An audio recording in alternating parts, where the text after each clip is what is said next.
السلام علیکم ورحمۃ اللہ تعالیٰ وبرکاتہ۔ دوستوں، امید ہے آپ سب بخیر و عافیت ہوں گے۔ مولا تعالیٰ ہم سب کو صحت و عافیت کے ساتھ نیک والی زندگی عطا فرمائے۔ دوستوں، آپ حضرات مکاشفۃ القلوب سے بیان سماعت کر رہے ہیں، لہذا تسلسل قائم کرتے ہوئے میں پھر ایک نئی ویڈیو کے ساتھ حاضر خدمت ہوں۔ مولا تعالیٰ ہم سب کو کہنے سننے سے زیادہ عمل کی توفیق عطا فرمائے۔ باب 29 صفحہ نمبر 202 میں حضرت امام غزالی رحمۃ اللہ تعالیٰ علیہ روایت کرتے ہیں، اللہ تعالیٰ نے سب سے پہلے جوہر کو پیدا کیا، جب اس پر ہیبت کی نگاہ ڈالی تو وہ پگھل گیا اور خوف خدا سے کانپنے لگا، جس سے وہ پانی بن گیا۔ پھر اللہ تعالیٰ نے اس پر نگاہ رحمت ڈالی تو آدھا پانی جم گیا، جس سے عرش بنایا۔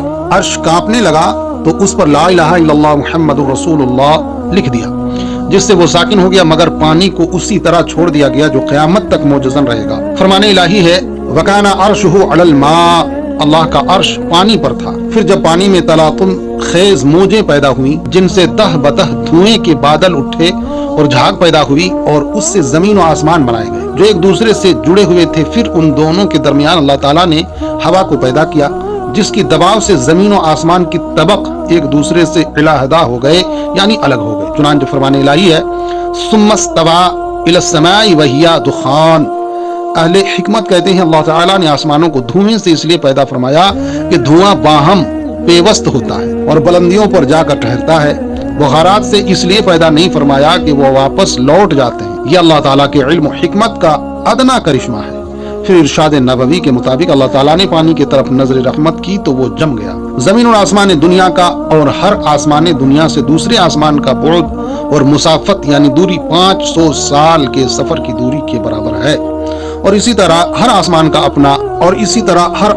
اپنا حجم ہے۔ کہتے ہیں کہ پہلا آسمان دودھ سے بھی زیادہ سفید ہے، مگر کوہ قاف کی سبزی کی وجہ سے یہ ہرا نظر آتا ہے۔ اس آسمان کا نام رقیعہ ہے۔ دوسرے آسمان کا نام فیدوم یا معون ہے، اور وہ ایسے لوہے کا ہے جس سے روشنی کی شعاعیں پھوٹی پڑتی ہیں۔ تیسرے آسمان کا نام ملکوت یا ہاریون ہے، اور وہ تانبے کا ہے۔ چوتھے آسمان کا نام ظاہرہ ہے، وہ آنکھوں میں خیرگی پیدا کرنے والی سفید چاندی سے بنا ہے۔ پانچویں آسمان کا نام مزینہ یا مسحرہ ہے، اور وہ سرخ سونے کا ہے۔ اللہ۔ چھٹے آسمان کا نام خالصہ ہے اور چمکدار موتیوں سے بنایا گیا ہے۔ ساتویں آسمان کا نام لابیہ یا دامعہ ہے، وہ سرخ یاقوت کا ہے اور اسی میں بیت المعمور ہے۔ سبحان اللہ۔ بیت المعمور کے 4 ستون ہیں، ایک سرخ یاقوت کا، دوسرا سبز زبرجد کا، تیسرا سفید چاندی کا، اور چوتھا سرخ سونے کا ہے۔ بیت المعمور کی عمارت سرخ عقیق کی ہے۔ ہر روز وہاں 70,000 فرشتے داخل ہوتے ہیں اور ایک مرتبہ داخل ہو جاتے ہیں، پھر قیامت تک انہیں دوبارہ داخلے کا موقع نہیں ملے گا۔ قول معتبر یہ ہے کہ زمین آسمان سے افضل ہے۔ زمین آسمان سے افضل ہے کیونکہ یہ انبیاء کا مدفن ہے، اور زمین کے سب طبقات میں بہتر اوپر والا طبق ہے، جس پر خلق خدا آباد اور نفع اندوز ہوتی ہے۔ حضرت ابن عباس رضی اللہ تعالیٰ عنہما سے مروی ہے کہ آسمانوں میں سب سے زیادہ افضل کرسی ہے، جس کی چھت عرش الہی سے ملی ہوئی ہے۔ 7 ستاروں کے علاوہ تمام فائدہ بخش ستارے اسی آسمان میں ہیں۔ 7 ستاروں کی تفصیل یہ ہے، زحل جو شنبہ کے دن کا ستارہ ہے 7ویں آسمان میں ہے، مشتری جو پنج شنبہ کا ستارہ ہے 6ٹھے آسمان میں ہے، سے شنبہ کا سیارہ مریخ ہے، سے شنبہ کا سیارہ مریخ 5ویں آسمان میں ہے، یک شنبہ کا سیارہ شمس 4تھے آسمان میں ہے، جمعہ کا سیارہ زہرا 3رے آسمان میں ہے، جمعہ کا سیارہ زہرا 3رے آسمان میں ہے، چہار شنبہ کا سیارہ عطارد 2 آسمان میں ہے، اور 2 شنبہ کا سیارہ قمر 1 آسمان۔ اللہ تعالیٰ کی قدرت کاملہ نے آسمان و زمین کی صنعت میں بے انتہا عجائبات ودیعت کیے ہیں۔ حالانکہ سارے آسمان دھوئیں سے بنائے گئے ہیں، مگر کسی میں ایک دوسرے کی مشابہت نہیں پائی جاتی۔ آسمان سے پانی برسایا، اس سے مختلف سبزیاں اور پھل اگائے جن کے ذائقے اور رنگ جدا جدا ہیں۔ حکمت الہی کے بموجب وہ ایک دوسرے سے بڑھ چڑھ کر لذیذ ہیں۔ آدم علیہ السلام کی اولاد میں مختلف اقسام بنائے، کوئی سفید ہے، کوئی سیاہ ہے، کوئی خوش اور کوئی اداس، کوئی مومن، کوئی کافر، کوئی عالم اور کوئی جاہل ہے، حالانکہ سب آدم علیہ السلام کی نسل سے تعلق رکھتے ہیں۔ اللہ تعالیٰ ارشاد فرماتا ہے، وسع کرسیہ السماوات والارض، اس کی کرسی آسمانوں اور زمین کو احاطہ کیے ہوئے ہے۔ کرسی سے مراد علم الہی ہے یا ملک خداوندی، یا پھر مشہور آسمان کا نام ہے۔ حضرت علی رضی اللہ تعالیٰ عنہ سے مروی ہے کہ کرسی ایک موتی ہے جس کی لمبائی اللہ تعالیٰ کے سوا کوئی نہیں جانتا۔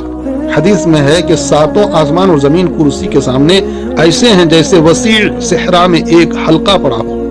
مزید فرمایا کہ آسمان کرسی میں ہیں اور کرسی عرش الہی کے سامنے ہے۔ حضرت اکرمہ رضی اللہ تعالی عنہ سے مروی ہے سورج کرسی کے نور کا 70واں حصہ ہے اور عرش الہی حجابات الہی کے نور کا 70واں حصہ ہے۔ سبحان اللہ۔ مروی ہے کہ عرش اور کرسی کے اٹھانے والے فرشتوں کے مابین یعنی ان کے درمیان 70,000 نور کے اور 70,000 ظلمت کے پردے حائل ہیں۔ ہر پردہ 500 سال کا سفر ہے۔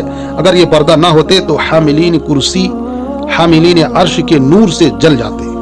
عرش ایک نورانی شے ہے جو کرسی سے اوپر ہے اور ایک علیحدہ وجود رکھتا ہے، مگر اس قول سے حضرت حسن بصری رضی اللہ تعالی عنہ کو اختلاف ہے۔ مولا تعالیٰ سے دعا ہے مولا تعالیٰ ان ساری باتوں میں جو اچھی باتیں ہیں، نیک باتیں ہیں، ان باتوں پر ہمیں عمل کی توفیق عطا فرمائے، برے اعمال و افعال سے بچائے۔ مولا آپ سب کو دنیا و آخرت کی تمام تر بھلائیاں نصیب کرے۔ مولا ہم سب کو ظالموں، حاسدوں، مکاروں، دھوکے بازوں، چوروں، زناکاروں، شراب خوروں، چگل خوروں، بد نظروں سے محفوظ رکھے، بالخصوص شیطان کے شر سے محفوظ رکھے۔ میرے ویڈیوز دیکھنے سننے کے لیے تہہ دل سے شکریہ، جزاک اللہ۔ میرے ساتھ جڑے رہیں، مولا تعالی ہم سب کا حامی و ناصر ہو۔ انشاءاللہ حیات باقی رہی تو پھر ایک نئی ویڈیو کے ساتھ حاضر آؤں گا۔ اس طرح کی دینی اور اچھی ویڈیوز بر وقت پانے کے لیے مجھے فیس بک، انسٹاگرام اور ٹیلی گرام میں فالو کریں۔ میرے یوٹیوب چینل روحانی غذا کو سبسکرائب کریں، بیل آئیکن آل پر پریس کریں۔ خدا حافظ، فی امان اللہ۔ السلام علیکم ورحمۃ اللہ تعالی وبرکاتہ۔